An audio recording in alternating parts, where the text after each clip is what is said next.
Hey, back with a little bit of an advanced video lesson for you today. I'm here with national bodybuilder competitor Jay Lambert and his coach Aaron Giberson, and we're going to go over today what many consider, and rightfully so, the most underrated exercises that you can do in the gym and that get overlooked and that aren't done properly, resulting in, well, in what I call rounded shoulder syndrome, which we can put up on the video here.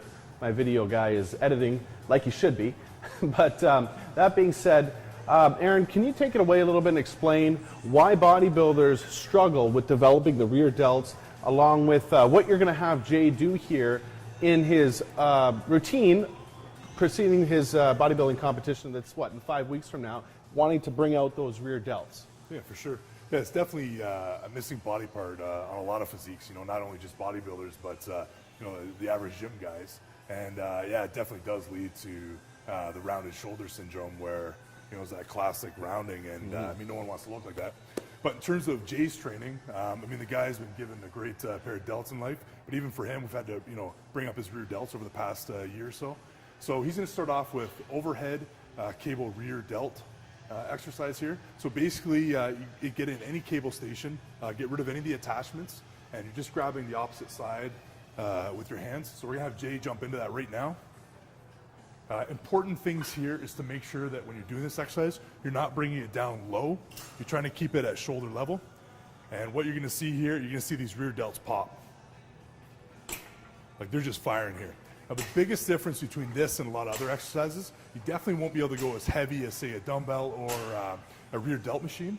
And the main focus here, or the main reason here, is that you're adding all the stress and putting it right on the rear delt. So if you do this exercise properly, you keep your arms up exactly the way Jay's doing it, those rear delts are going to be firing. You're going to get a hell of a lot more out of it compared to everything else.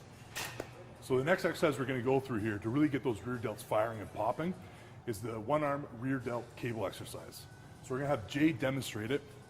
Basically here, and you want to watch as Jay's doing it, is you want to keep that back perfectly flat, so parallel with the ground. So Jay's going to grab with his right arm there. Obviously you're going to do the right side first for whatever your sets are, or reps are, and then you're going to move on to the left side. So as you see here, he's keeping his back perfectly parallel with the ground, and it's just firing, putting the entire load on that rear delt. All right, cool. So Aaron, take us through this last exercise that is often, well, missed and not done properly, often not done the way it should be, and something that can actually make a big difference in somebody's overall proportion of physique, especially when somebody's on an advanced level like Jay. So Kyle's really hit the nail on the head there. Perfect. A lot of people do incorporate this exercise, which is the rear delt machine, into their, you know, their delt workouts. The problem is they all do it wrong, or they're just not feeling it or something like that. So we're gonna have Jay go through his little workout here, and I'm gonna tell you a little bit of stuff you should really focus on so you can really feel the rear delts. So I'll have Jay sit up there. One of the main things is definitely make sure that you're keeping your arms as straight as possible. You always want to go for a grip that is palms facing each other. You're going to put way more stress on the rear delts. You kind of take that away by doing palms facing down.